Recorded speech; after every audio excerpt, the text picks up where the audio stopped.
Hi hello viewers, welcome to ఆకాశం Andhra news. ఒక news అండి. ఏపీ అసెంబ్లీ స్పీకర్ రేస్ లో ముగ్గురు ఎమ్మెల్యేలు, ఆయనకే Chandrababu chance. AP assembly speaker గా ముగ్గురు ఎమ్మెల్యేలు ఉన్నారంట. అసలు ఎవరు వాళ్ళు ఏంటో చూద్దాం. ఏపీలో కొత్త ప్రభుత్వం కొలువు తీరబోతుంది. మంత్రివర్గంతో పాటుగా అసెంబ్లీ స్పీకర్ పోస్ట్ ఎవరికి దక్కబోతున్న చర్చ జరుగుతుంది. ఇప్పుడు కొత్త గవర్నమెంట్ ఫామ్ అవబోతుంది ఆంధ్ర రాష్ట్రంలో. బట్ ఇప్పుడు స్పీకర్ పదవి ఎవరికి వస్తుంది, ఎవరికి ఏంటి అని ఒక ఉత్కంఠ అయితే నెలకొంది. ఈ క్రమంలో పలువురు పేర్లు తెరపైకి వచ్చాయి. వారిలో ముగ్గురు టీడీపీ నేతల పేర్లు ప్రముఖంగా వినిపిస్తున్నాయి. కూటమి ప్రభుత్వంలో టీడీపీనే స్పీకర్ పదవి తీసుకుంటుందా? నాకున్న అవగాహన ప్రకారం రఘురామకృష్ణరాజు గారిని స్పీకర్ గా కూర్చోబెడతారని నాకైతే అనుకుంటున్నా. మిత్రపక్షాలైన జనసేన బీజేపీలోకి ఇస్తుందా అన్నది ఆసక్తికరంగా మారింది. త్వరలోని అంశంపై క్లారిటీ వచ్చే అవకాశం ఉంది. సో ఇప్పుడు బీజేపీ వాళ్ళకి ఇస్తారా, జనసేన వాళ్ళకి ఇస్తారా, టీడీపీ వాళ్ళకి ఇస్తారా అనేది ఒక క్లారిటీ రానుంది.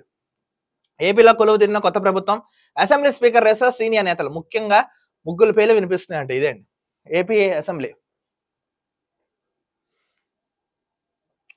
ఏపీలో కూటమి ప్రభుత్వం ఏర్పాటుకు సిద్ధమవుతుంది. ఈ నెల 11న టీడీఎల్పీ సమావేశం, 12న ముఖ్యమంత్రిగా తెలుగుదేశం పార్టీ అధినేత నారా చంద్రబాబు నాయుడు ప్రమాణ స్వీకారం చేయనున్నారు. 12న ప్రమాణ స్వీకారం చేయబోతున్నారు నారా చంద్రబాబు నాయుడు. చంద్రబాబుతో పాటుగా పలువురు మంత్రులు ప్రమాణం చేసే అవకాశం ఉందని తెలుస్తుంది. ఈ క్రమంలో ఆంధ్రప్రదేశ్ అసెంబ్లీ స్పీకర్ ఎవరైనా చర్చ జరుగుతుంది. స్పీకర్ పదవి కోసం టీడీపీలోని కొందరు నేతలు పోటీ పడుతున్నట్లు తెలుస్తుంది. కొన్ని పేర్లు తెరపైకి వచ్చాయి.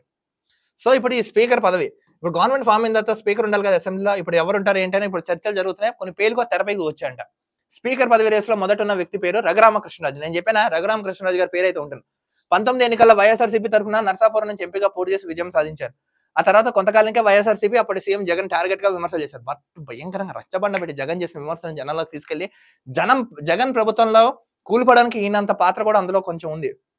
ఆ తర్వాత కొంతకాలానికి వైఎస్ఆర్సీపీ అప్పటి సీఎం జగన్ టార్గెట్ గా విమర్శలు చేశారు. ఆయనపై కేసులు నమోదు కావడంతో 4.5 ఏళ్లు ఢిల్లీలో ఉండాల్సిన పరిస్థితి ఏర్పడింది. 4 years ఆయన ఢిల్లీలో ఉన్నారు తెలుసండి. ఆయన నియోజకవర్గం రాలేదు. ఆయన అరెస్ట్ చేసి ఏపీకి తీసుకొచ్చారు. ఆ సమయంలో తనను పోలీసులు కొట్టారని ఆరోపించారు. అయితే 2024 ఎన్నికలకు ముందు టీడీపీలో చేరిన రఘురామ ఉండి నుంచి పోటీ చేసి విజయం సాధించారు. యాక్చువల్గా నేను ఉండి నియోజకవర్గం నుంచి పోటీ చేసి ఘన విజయం పొందారు. అయితే రఘురామ ఉండి నుంచి పోటీ చేయడంతో ఆయనకు స్పీకర్ పదవి ఇస్తానని టాక్ నడిచింది. దీంతో రఘురామకు స్పీకర్ పోస్ట్ ఖాయమనే చర్చ జరుగుతుంది. చంద్రబాబు ఆయన వైపు మొగ్గు చూపుతున్నారని భావిస్తున్నారు. రఘురామకృష్ణరాజు గారికి ఇచ్చే ఛాన్స్ ఉందంట. సో తెలిపారు. సో ఇప్పుడు చంద్రబాబు నాయుడు గారు తెలిపారంట. సో ఇప్పుడు ఒక టాక్ అయితే నడుస్తుంది. అలాగే స్పీకర్ రేస్ లో విజయనగరం జిల్లా చీపురుపల్లి నుంచి గెలిచిన కళా వెంకట్రావు పేరు కూడా వినిపిస్తుంది. ఇప్పుడు ఈ కళా వెంకట్రావు పేరు కూడా వినిపిస్తుందంట. మంత్రి బొత్స సత్యనారాయణపై కళా వెంకట్రావు ఘన విజయం సాధించారు. నెల్లూరు జిల్లాకు చెందిన సీనియర్ నేత ఆనం రామనారాయణ రెడ్డి పేరు స్పీకర్ రేస్ లో వినిపిస్తుంది. ఇప్పుడు ఆనం రామనారాయణ రెడ్డి పేరు కూడా వినిపిస్తుందంట స్పీకర్ రేస్ లో. ఆనం నెల్లూరు జిల్లా ఆత్మకూరు నుంచి గెలిచారు. వీరితో పాటుగా కోస్తా రాయలసీమ ప్రాంతాలకు చెందిన మరో ఇద్దరు నేతలు పేర్లు కూడా స్పీకర్ రేస్ లో ఉన్నట్లు తెలుస్తుంది. అంతేకాదు జనసేన బీజేపీలతో పొత్తు ఉండడంతో ఆ పార్టీకి స్పీకర్ పదవి కట్టబెడతాయని చర్చ కూడా జరుగుతుంది. సో ఇప్పుడు కూటమి ఉంది కదా. సో కూటమి ఉంది కాబట్టి ఇప్పుడు వాళ్ళకి కూడా ఏమైనా ఇచ్చే ఛాన్స్ ఉందని ఒక టాక్ అయితే వినిపిస్తుందంట. సరే, రెండో ఒక ఎత్తు అయితే, మరోవైపు కూటమిలో జనసేన బీజేపీ నుంచి మంత్రి పదవులు ఎవరికి దక్కుతాయనే చర్చ జరుగుతోంది.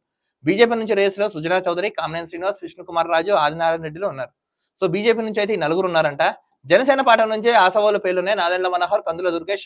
ఆల్రెడీ నాదెండ్ల మనోహర్ స్పీకర్ గా వర్క్ చేశారు. ఇప్పుడు ఆయనకి బహుశా రాదని నేను అనుకుంటున్నా. మండలి బుద్ధాప్రసాద్ తో పాటు పలువురు నేతలు పోటీ పడుతున్నారు. మరి కూటమిలో మంత్రి పదవులు చంద్రబాబు ఎలా కేటాయిస్తారనేది ఆసక్తికరంగా మారింది. ఇటు తెలుగుదేశం పార్టీలో కూడా మంత్రి పదవులు ఆశిస్తున్న ఎమ్మెల్యేలు చాలా మంది ఉన్నారు. మొత్తం ఏంటంటే ఇప్పుడు స్పీకర్ రేపు పొద్దున గవర్నమెంట్ ఫామ్ అయిన తర్వాత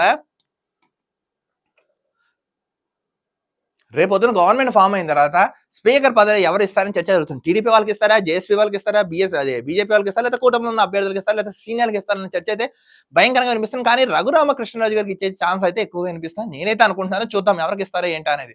అది తెలియాలంటే ఆఫ్టర్ 12th అంటే ప్రమాణ స్వీకర్ అయిన తర్వాత రోజే మనకు తెలుస్తుంది. మరో వీడియో తగలుతాం. అంతవరకు చూస్తున్నాండి ఆకాశం Andhra news. This is Dilip signing off.